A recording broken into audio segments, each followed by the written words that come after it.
السلام علیکم ورحمۃ اللہ وبرکاتہ۔ بسم اللہ الرحمن الرحیم، الصلاۃ والسلام علی رسولہ الکریم۔ جی الحمدللہ آج نئے لیکچر کی ابتدا ہے اور انشاءاللہ آج ہم پڑھیں گے اسماء موصولہ کے بارے میں۔ جو گزشتہ لیکچر میں ہم نے جتنا کچھ بھی سیکھا ہے، آج کے لیکچر اس کا آج جملہ اسمیہ کی یوں سمجھ لیں ایک تکمیل ہے، اور اس کا کچھ جو تھوڑا بہت حصہ رہ گیا وہ انشاءاللہ ہم جب ہم ٹیکنیکل سٹڈی کریں گے، عربک کی تکنیکی باتوں کے بارے میں جانیں گے، تو وہاں پر ہم مزید جو کچھ رہ گیا ہے تھوڑا بہت وہ وہاں پر انشاءاللہ سیکھیں گے۔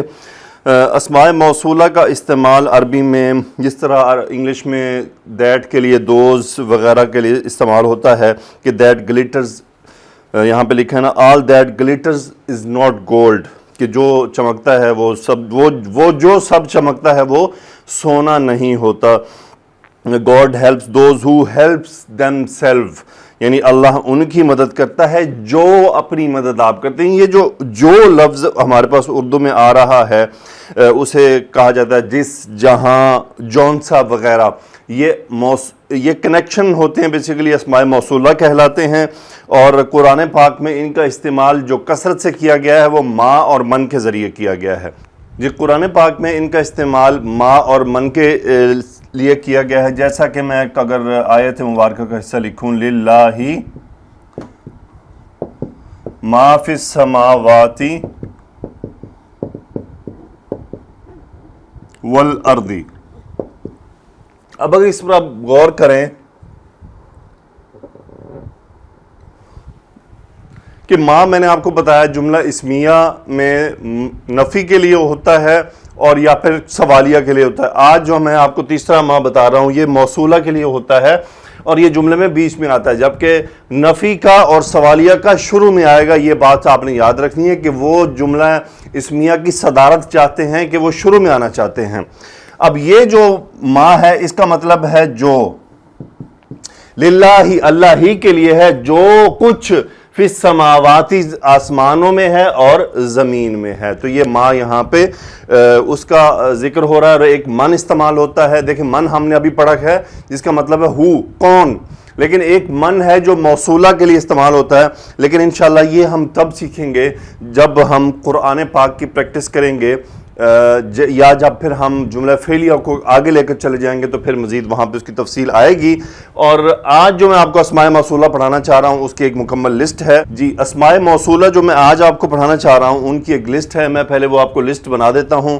اس میں مثنیٰ کو چھوڑ کر واحد اور جمع کے تمام مبنی اسماء ہیں۔ قرآن پاک میں آپ ان کو کثرت سے پڑھتے ہیں۔ واحد، مثنیٰ، جمع، مذکر، مؤنث، الذی،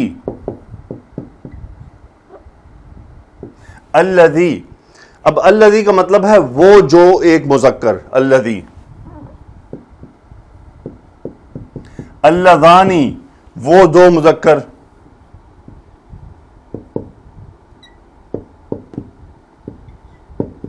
الذین وہ جو سب مذکر، الذین۔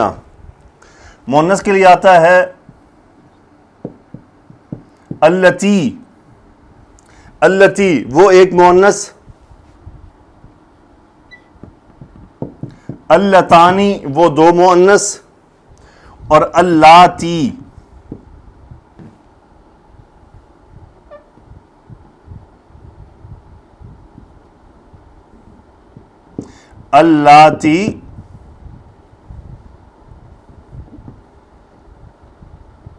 وہ سب مؤنث، یا پھر آتا ہے اللائی۔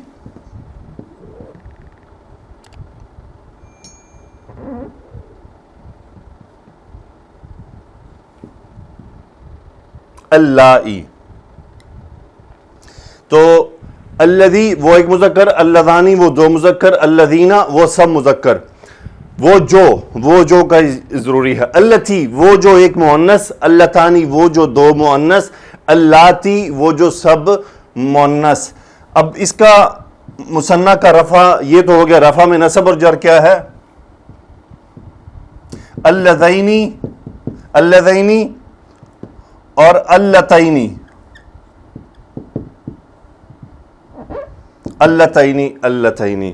تو یہ تو ہمارے پاس ہیں رفع نصب اور جر مثنیٰ کے. یہ یاد رہے کہ یہ مبنی اسماء ہیں کیونکہ ان کے پیچھے حرف جر بھی آیا کرتے ہیں اور یہ مضاف الیہ بھی بن جایا کرتے ہیں. اس جو کا تو یہ انشاءاللہ جب ہم آگے چلیں گے تو تب اس کی باتیں ہمیں مزید پتہ چلیں گی. ایک تو یہ آپ نے لسٹ یاد کر لینی ہے. الذی وہ جو ایک، اللذانی وہ جو دو. قرآن پاک میں اللذانی یا اللذینی میرا خیال ہے کہ شاید ایک ہی بار استعمال ہوا اور مثنیٰ مؤنث مجھے جو یاد پڑتا ہے کہ قرآن پاک میں اس کا استعمال آیا ہی نہیں. واحد کے لیے آیا ہے، الذی موجود ہے، اللتی بھی کثرت سے آیا ہے، الذین بھی آیا ہے اور اللہ یا اللاتی بھی چند بار ہی آیا ہے. کثرت استعمال الذی وہ جو ایک اور الذین وہ سب جو. اچھا اب اس کے ساتھ ہم جملہ بنا کے دیکھتے ہیں کہ یہ جملے میں کیسے استعمال ہوتے ہیں.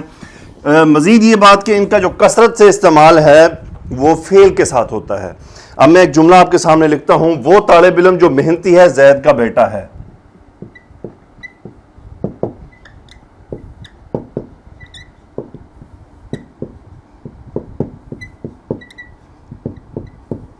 اس جملے میں اگر آپ غور کریں کہ زید کا بیٹا ہونا یہ خبر ہے. مبتدا کیا ہے؟ وہ طالب علم. اور یہ جو محنتی ہے یہ وہ اس میں موصول کے ساتھ آ رہا ہے یہ والا. اب ہم اس کو ٹرانسلیٹ کرتے ہیں. وہ طالب علم، الطالب مبتدا بن گیا، معرفہ بن گیا، الف لام کے ساتھ آ گیا. اب جو کی طرف اشارہ آ رہا ہے، جو چونکہ طالب مذکر ہے واحد ہے، ہم کیا کر لیتے ہیں الذی. الطالب الذی، جی الطالب الذی. اب یہاں پہ ایک چیز اور بات ذہن میں رہے کہ ہمیں یہاں پہ ایسی ضمیر لے کے آنی، چونکہ جملہ اسمیہ ہے، ہمیں ایسی ضمیر لے کے آنی ہے جو ریپریزنٹ کر رہی ہو الذی کو اور پیچھے مذکر واحد کو بھی ریپریزنٹ کر رہی ہو. وہ ہے الطالب الذی ہوا. کیونکہ یہ بات یاد رہے کہ الذی کہ یہ بات جو یہ پورشن ہے جہاں پہ ہم کھڑے ہوئے ہیں، یہاں پہ کیا کیا چیز آ سکتی ہے. یہاں پہ جملہ اسمیہ آئے گا،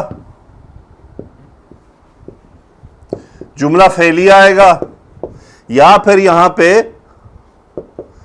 جار مجرور آئے گا، یا پھر یہاں پہ جار مجرور یا ظرف وغیرہ آئے گا، ظرف. ٹھیک ہے جی. یہ جو اسے کہتے ہیں اس میں موصول. اس میں موصول کے بعد جو امیڈیٹ چیز آنی ہے وہ ان تین چیزوں میں سے ایک ہونی چاہیے. اور چونکہ یہ ہمارا جملہ اسمیہ ہے تو ہمیں یہاں پہ جملہ اسمیہ چاہیے. اور وہ جملہ اسمیہ کیا ہے کہ محنتی ہونے کی طرف اشارہ کیا جا رہا ہے.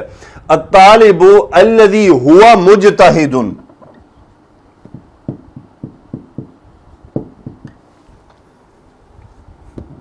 اب خبر آ گئی زید کا بیٹا ہے ابن زید.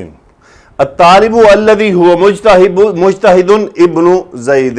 یہ جملہ اس طرح سے بن رہا ہے. ہمیں یہاں پہ ہوا کیوں لانا پڑا؟ کیونکہ اس الذی کے بعد لازمی بات ہے کہ ان تینوں میں سے کچھ نہ کچھ ہونا چاہیے. یا تو ظرف ہو، یعنی یہ ظرف کو بھی جار مجرور میں اس لیے لکھا جاتا ہے کہ یہ بھی اسی طرح ڈیل کرتے ہیں. جملہ اسمیہ، جملہ فعلیہ، جار مجرور یا ظرف، یہ چیزیں ہمیں اس کے بعد لے کر آنی ہے. حالانکہ یہاں پہ ہوا کی ضرورت نہیں تھی، لیکن ہوا چونکہ اس کو ریپرزینٹ کر رہا ہے دونوں کو، اس لیے ہمیں وہ یہاں پہ لانا پڑا. اب میں ایک اور آپ کے سامنے ایگزامپل رکھتا ہوں. یہ تھوڑا سا امیڈیٹلی اس کو بنانے کے لیے تھوڑا مشکل ہوتی ہے، لیکن اس کا ترجمہ کرنا بہت آسان ہوگا. اس کو بناتے ہوئے تھوڑی سی انسان کو کنفیوژن ہوتی ہے. وہ شخص جو تیرے پاس ہے جھوٹا ہے.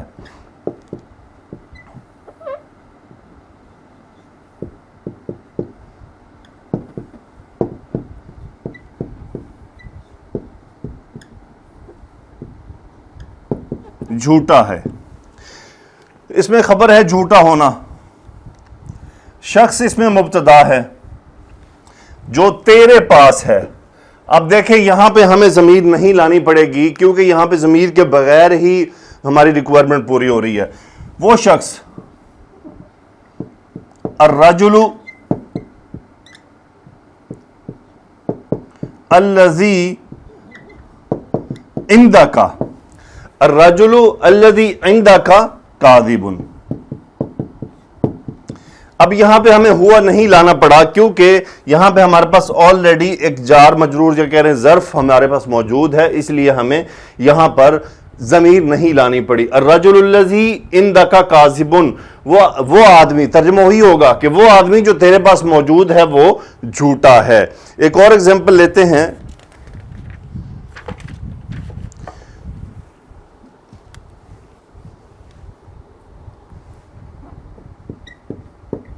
وہ لڑکا جو مسجد میں ہے امام کا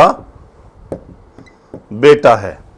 اس میں آج ایک خبر ہے، امام کا بیٹا، لڑکا مبتدا، اور جو مسجد میں ہے یہ جو ہمارے پاس اس میں موصول ہے۔ الولد الذی، اب چونکہ ایک مذکر ہے، الذی، اب مسجد میں، فی المسجدی،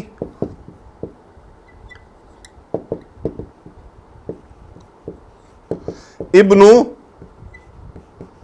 امام، ابن الامامی،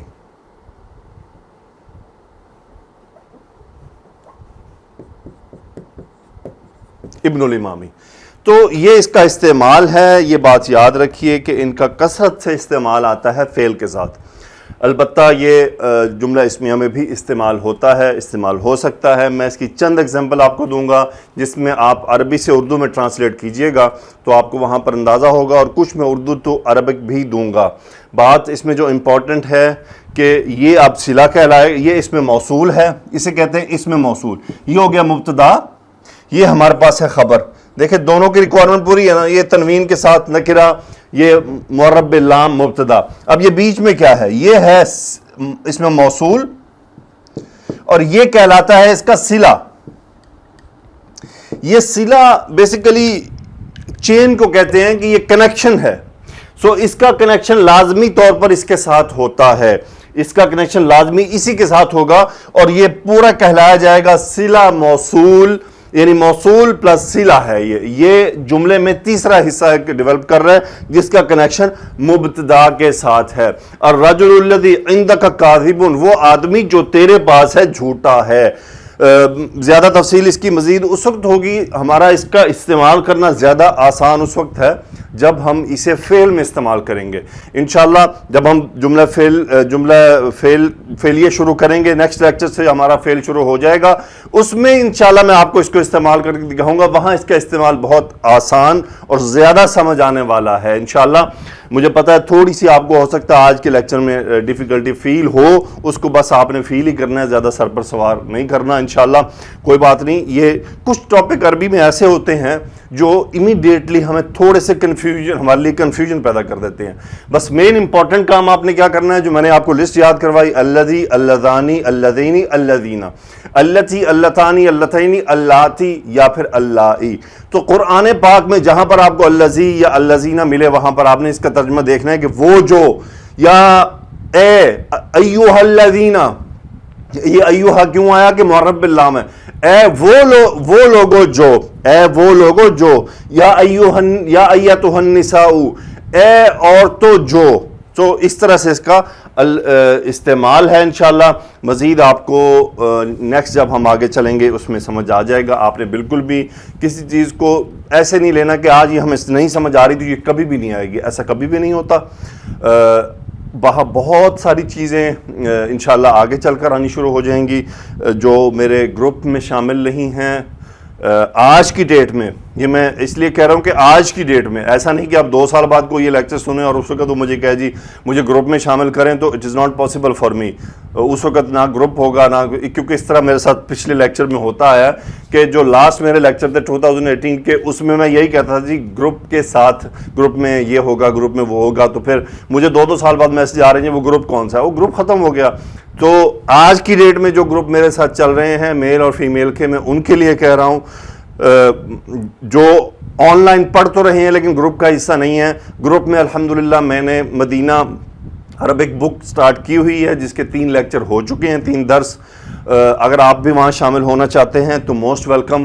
ڈسکرپشن میں دیے گئے واٹس اپ نمبر پر میسج کریں، یا جو یوٹیوب پر بھی نظر آ رہا ہے میرا واٹس اپ نمبر، اس کے اوپر مجھے میسج کریں، انشاءاللہ میں آپ کو گروپ میں ایڈ کر دوں گا، اور وہاں پر آپ ہمارے ساتھ جو مدینہ عربک بک ہے اس کی اسٹڈی کر سکتے ہیں۔ تو اللہ تعالیٰ سے دعا ہے کہ اللہ سبحانہ و تعالیٰ ہمیں اگلے سفر میں ہمارے لیے آسانیاں پیدا کریں جس میں ہم فعل شروع کرنے والے ہیں۔ سبحانک اللہم و بحمدک، اشہد ان لا الہ الا انت، استغفرک و اتوب الیک۔ اللہم صلی علی سیدنا و مولانا محمد وعلی آلہ واصحابہ وبارک وسلم تسلیما کثیرا، آمین یا رب العالمین۔